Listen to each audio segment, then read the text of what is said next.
नमस्कार। राजस्थान की तमाम फटाफट खबरों में आपका स्वागत है। राजस्थान की खबरों के लिए आपसे निवेदन कि यदि आपने हमारे चैनल को सब्सक्राइब नहीं किया तो कृपया करके राजस्थान की खबरों के लिए आपके अपने चैनल को सब्सक्राइब कर लें। आप सब्सक्राइब करते हैं तो राजस्थान की फटाफट खबरें आपके मोबाइल पर आपको मिलती है, तो इसलिए राजस्थान की खबरों के लिए आपके अपने चैनल को सब्सक्राइब कर लें। तो क्या है आज राजस्थान की बड़ी खबरें। शुक्रवार को जयपुर में एक दिन की सबसे बड़ी गिरावट के साथ सोना 9,000 रुपये प्रति 10 ग्राम और चांदी 26,000 रुपये प्रति किलो सस्ती हो गई। इस महीने चांदी 17 बार चढ़ी और 4 बार घटी। 8 से 21 जनवरी तक रिकॉर्ड 10 दिन तेजी का दौर चला। सबसे बड़ा उछाल 29 जनवरी को 27,000 रुपये किलो का दर्ज किया गया। जब बढ़ी, जब कहीं कोई खबर नहीं, जब घटी तो पूरी मीडिया इस पर लग गई। तो इसलिए आप देखते रहिए कि चांदी 70,000 75,000 रुपये से 4 लाख रुपए तक किलो बढ़ गई, लेकिन कहीं पर भी कोई चर्चा नहीं। इस पर अवश्य चर्चा की जानी चाहिए कि चांदी या गोल्ड में इस तरह के दाम क्यों बढ़ते जा रहे हैं। कहीं इसके पीछे कोई राज तो नहीं, क्योंकि आम आदमी के घरों में अभी शादियों का सीजन है तो बजट पूरा गड़बड़ा गया होगा, लेकिन कहीं पर भी पीड़ितों के कोई बयान नहीं।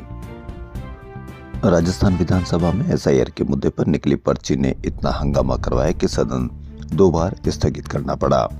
शुक्रवार सुबह स्पीकर चैम्बर में मकराना विधायक जाकिर हुसैन गेसावत के नाम एसआईआर पर बोलने की अनुमति की पर्ची निकाली गई। शून्यकाल में स्पीकर ने गेसावत का नाम पुकारा। वे बोलने लगे ही थे कि संसदीय कार्य मंत्री जोगाराम खड़े हुए और कहा कि इस मुद्दे पर बोलने की अनुमति नहीं दी जा सकती। यह मुद्दा सरकार से जुड़ा हुआ नहीं है। इतने में नेता प्रतिपक्ष टीकाराम जूली ने कहा कि स्पीकर ने इजाजत दे दी तो आपको क्या परेशानी है। एसआईआर में फर्जी फॉर्म के बंडल देकर कौन गया, इसकी जांच हो। इतने में हंगामा हो गया। स्पीकर ने कहा मैंने बोलने की अनुमति दे दी है। टीकाराम जूली ने कहा कि 9 दिसंबर को लोकसभा में निर्वाचन सुधारों पर चर्चा हुई थी, उसी तरह से विधानसभा में भी कम से कम आधे घंटे की चर्चा करवाई जाए। प्रश्नकाल में सामाजिक सुरक्षा पेंशन और ओबीसी स्कॉलरशिप से जुड़े सवाल के जवाब नहीं मिलने पर विपक्ष ने वॉकआउट की धमकी दे दी। इसी बीच जूली सवाल कर रहे थे, लेकिन उनका माइक बार बार बंद किया जा रहा था। इससे झल्लाए जूली ने माइक पर मारते हुए कहा क्या लगा रखा है ये। हवा महल विधायक बाल मुकुंदाचार्य के खिलाफ सोशल मीडिया पर एक पोस्ट जबरदस्त वायरल हो रही है। इसमें भाजपा पदाधिकारी ने लिखा कि हवा महल विधानसभा के जयसिंहपुरा खोर में मिली भगत कर जिस गति से सरकारी जमीन पर अवैध कॉलोनियां बसाई जा रही है, उससे 3 साल में शायद ही कोई सरकारी जमीन बचेगी। सैया भय कोतवाल तो डर काहे का। सोशल मीडिया पर हेरिटेज नगर निगम के निवर्तमान पार्षद और चित्तौड़गढ़ के जिला प्रभारी विमल अग्रवाल ने यह पोस्ट की है। राजस्थान अक्षय ऊर्जा निगम लिमिटेड के अफसरों ने गुजरात की फर्म तीर्थ गोपीकोन को 45 दिन में 456 करोड़ रुपए के 2 टेंडर दिए। फिजिबिलिटी, प्रगति रिपोर्ट और बैंक गारंटियों की जांच किए बिना ही 46.30 करोड़ एडवांस भी दे दिए गए। कुछ समय बाद फर्म के फर्जी होने का पता चला तो खुद को बचाने के लिए ब्लैकलिस्ट कर मुकदमा करवा दिया। RRECL ने 6 दिसंबर 2024 को फर्म को 12 और पाली जिलों के सरकारी भवनों पर 37 मेगावाट के रूफटॉप सोलर लगाने और 25 साल तक रख रखाव का टेंडर दिया। इसके लिए 12 मार्च 2025 को 16.93 करोड़ एडवांस दिए। इसके बाद 14 मार्च को बूंदी, जोधपुर, पाली, सिरोही जिले में 63 मेगावाट के रूफटॉप सोलर लगाने का दूसरा टेंडर और 26.23 करोड़ रुपए एडवांस दिए। इसकी अवश्य जांच की जानी चाहिए कि गुजराती फर्म को 456 करोड़ रुपए का टेंडर कैसे दिया, 46 करोड़ रुपए एडवांस कैसे दिए। अब पता चला फर्जी है तो कहीं न कहीं कोई इसका झोल अवश्य सामने आना चाहिए कि जब आम आदमी कोई टेंडर लेता है तो उसकी कितनी जांच की जाती है और इनको बिना जांच के 456 करोड़ रुपए के टेंडर कैसे दे दिए गए, जबकि 46 करोड़ रुपए एडवांस भी दे दिए गए। राजस्थान में लगातार छा रहा कोहरा कहर बन गया। एक के बाद एक हादसे हो रहे। शुक्रवार सुबह NH48 पर कोठारी नदी की पुलिया के पास कोहरे के कई वाहन टकरा गए। इस कोहरे के कारण इनमें 3 लोगों की मौत हो गई, जबकि 12 घायल है। इनमें से 5 गंभीर है। अब सरकारी स्कूलों में भी बच्चों के बर्थडे मनाए जाएंगे। यह सुविधा 9वीं से 12वीं कक्षा तक के विद्यार्थियों के लिए रहेगी। सेलिब्रेशन के लिए 1 घंटा मिलेगा। बच्चों को जन्मदिन पर खुशियां देने के उद्देश्य से शिक्षा विभाग ने यह पहल की है। खास बात यह कि जिस बच्चे का जन्मदिन होगा वो अपने सहपाठियों के साथ नहीं बल्कि बाल वाटिकाओं में आंगनबाड़ी या प्राइमरी स्तर के बच्चों के साथ सेलिब्रेशन करेगा। अंतः उपचुनाव में भाजपा की हार को लेकर वहां प्रत्याशी रहे मोहरपाल सुमन ने बड़ा खुलासा किया। उन्होंने दावा किया कि हार के लिए पार्टी के 3 विधायक और स्थानीय संगठन पदाधिकारी जिम्मेदार है। जयपुर के अग्रवाल फार्म थड़ी मार्केट में शुक्रवार को दिन दहाड़े एक बुजुर्ग महिला को नशीला पदार्थ पिलाकर ऑटो में बैठाकर बदमाशों ने लूट लिया। बदमाश महिला की ऑटो में बैठाकर शहर में 2.5 घंटे तक घुमाते रहे और 40 ग्राम सोने के जेवरात लूटकर एसएमएस अस्पताल के गेट नंबर 3 पर बेहोशी की हालत में छोड़कर चले गए।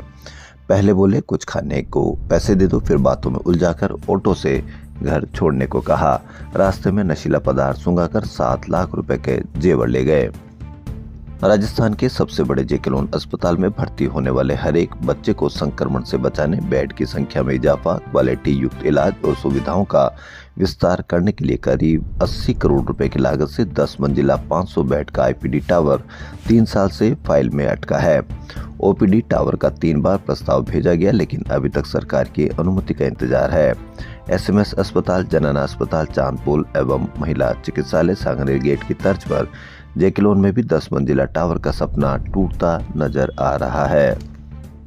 परिवहन विभाग ने परिवहन कार्यालयों में की जा रही वाहनों की फिटनेस प्रक्रिया को बंद कर दिया। अब वाहनों की फिटनेस सिर्फ ऑटोमेटिक टेस्टिंग स्टेशन या स्टेट पॉलिसी के तहत बने फिटनेस सेंटर पर ही की जाएगी। आरयूएचएस हॉस्पिटल के ईएनटी विभाग के डॉक्टरों की टीम ने ऑडिटरी न्यूरोपैथी स्पेक्ट्रम डिसऑर्डर बीमारी से पीड़ित 3 साल की बच्ची का एक्टिव इंसर्टर मॉनिटरिंग तकनीक के जरिए कॉक्लियर इम्प्लांट किया गया। एएनएसडी से पीड़ित बच्ची को एआईएम से कॉक्लियर इम्प्लांट किया गया। ये बड़ी खबर। पुलिस में उत्कृष्ट और सराहनीय सेवा देने पर DG Sanjay Agarwal, ADG doctor प्रशाका माथुर व अनिल कुमार टाक सहित 178 कार्मिकों को अति उत्कृष्ट सेवा पदक से सम्मानित किया जाएगा। प्रदोष सेवा समिति की रींगत से खाटू पंचम पदयात्रा की शुरुआत शुक्रवार को मेहंदी महोत्सव के साथ हुई। फाल्गुन का आगाज खाटू पदयात्रा में होगा। चंग धमाल गलता गेट से 3 बसों से रींगस पहुंचेंगे भक्त। राजस्थान विश्वविद्यालय के संविधान पार्क में शुक्रवार को राष्ट्रपिता महात्मा गांधी के बलिदान दिवस पर एनएसयूआई द्वारा सद्भावना यात्रा, सर्वधर्म प्रार्थना सभा और संगोष्ठी का आयोजन किया गया। एनएसयूआई के प्रदेश अध्यक्ष विनोद जाखड़ ने बताया कि सद्भावना यात्रा में बड़ी संख्या में छात्र छात्राओं ने भाग लेकर महात्मा गांधी के सत्य, अहिंसा, भाईचारे एवं आपसी सद्भाव के विचारों को आत्मसात करने का संकल्प लिया। भाजपा प्रदेश अध्यक्ष मदन राठौड़ ने कार्यालय में हुए समारोह में शुक्रवार को युवा मोर्चा के नवनियुक्त प्रदेश अध्यक्ष शंकर गुरा को पदभार ग्रहण करवाया। इस अवसर पर मदन राठौड़ ने कहा कि भाजपा देश की एकमात्र ऐसी राजनीतिक पार्टी है जो सामान्य कार्यकर्ता को भी शीर्ष पदों तक पहुंचने का अवसर देती है। मुख्यमंत्री भजन लाल शर्मा ने शुक्रवार को सचिवालय स्थित राजस्थान संपर्क हेल्पलाइन 181 का निरीक्षण किया। मुख्यमंत्री ने हेल्पलाइन के माध्यम से आमजन से सीधा संवाद किया। इसलिए आप सबसे निवेदन है कि जहां पर भी कोई कमी देखें, चाहे अस्पताल हो, चाहे स्वास्थ्य हो, चाहे आरटीओ हो, चाहे ऐसे कोई भी कार्यालय हो या कोई भी ऐसी जगह हो जहां आपको लगता है कि आपके साथ खिलवाड़ किया जा रहा है या आपके साथ सुविधाओं में कोई कमी की जा रही, तो आप 181 पर अवश्य इस पर शिकायत कीजिए, क्योंकि मुख्यमंत्री स्वयं इसको सुनते हैं। शहीद दिवस पर राजस्थान विधानसभा के सदन में 2 मिनट का मौन रखा गया। राष्ट्रपिता महात्मा गांधी की पुण्यतिथि पर मुख्यमंत्री भजन लाल शर्मा ने शुक्रवार सुबह शासन सचिवालय पहुंचकर उन्हें श्रद्धांजलि अर्पित की। टोंक में क्षेत्र सहित किसानों और युवाओं की विभिन्न जनहित मांगों को लेकर शुक्रवार को कोटड़ी मोड़ पर भगत सिंह सेना प्रमुख नरेश मीणा के नेतृत्व में जन आंदोलन सभा का आयोजन किया गया। सभा के बाद नरेश मीणा ने समर्थकों के साथ जयपुर के लिए रवाना हुए। रात्रि पड़ाव के लिए अलीगढ़ जाने के दौरान आमली मोड़ और सोलतपुरा के बीच पुलिस प्रशासन ने बैरिकेड लगाकर नरेश मीणा सहित उनके काफिले को रोका। उसके बाद उनके समर्थक रात 12 बजे तक नरेश मीणा के आमली मोड़ पर ही डटे रहे। मौके पर भारी पुलिस जाब्ता तैनात रहा। एडीएम राम रतन सोकरिया और एएसपी रतन लाल भार्गव ने नरेश मीणा से उनकी गाड़ी के ऊपर बैठकर वार्ता की, जिस पर 11 सूत्री मांगों को दोबारा से जिला प्रशासन द्वारा सरकार तक पहुंचाने का भरोसा दिया। सभा के दौरान जयपुर कूच के दौरान नरेश के काफिले को आमली मोड़ पर रोका गया। पोखरण के बाद शुक्रवार को जैसलमेर में भव्य शोभा यात्रा के साथ मरु महोत्सव का आगाज किया गया। 4 दिवसीय मरु महोत्सव के दूसरे दिन जैसलमेर में नगर आराध्य लक्ष्मीनाथ जी की पूजा अर्चना के बाद शोभा यात्रा का आयोजन किया गया। शोभा यात्रा का मुख्य आकर्षण सीमा सुरक्षा बल का विश्व प्रसिद्ध कैमल माउंटेन बैंड रहा। दुनिया के 8वें अजूबे के रूप में मशहूर इस ऊंट बैंड की सुमधुर लहरियों ने पर्यटकों को मंत्रमुग्ध कर दिया।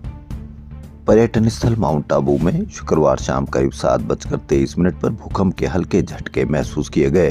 कंपन कुछ ही सेकंड तक रहा। भूकंप की तीव्रता बहुत कम होने से शहर के कई लोगों को इसका एहसास तक नहीं हुआ, जबकि कुछ क्षेत्रों में लोगों ने हल्का कंपन महसूस किया। प्रशासन ने किसी भी जनहानि से इनकार किया है। पेपर लीक और बाबूलाल कटारा से नाम जुड़ने के बाद कांग्रेसी नेता दिनेश खोड़निया के घर और ऑफिस पर सेंट्रल जीएसटी की टीम ने छापा मारा।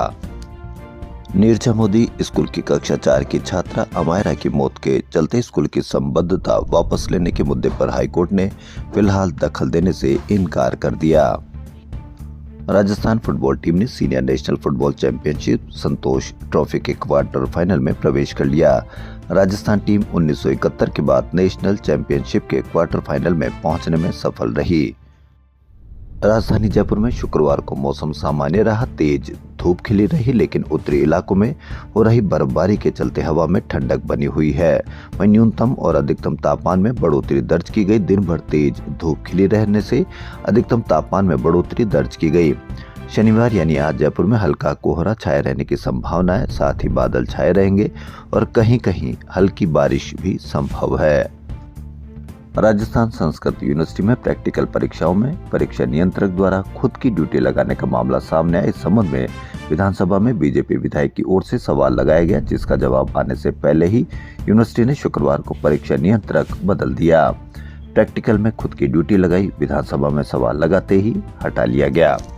तो राजस्थान की तमाम फटाफट खबरों में फिलहाल इतना ही। यदि आपको हमारा चैनल पसंद आए तो लाइक, सब्सक्राइब और शेयर अवश्य करें। धन्यवाद।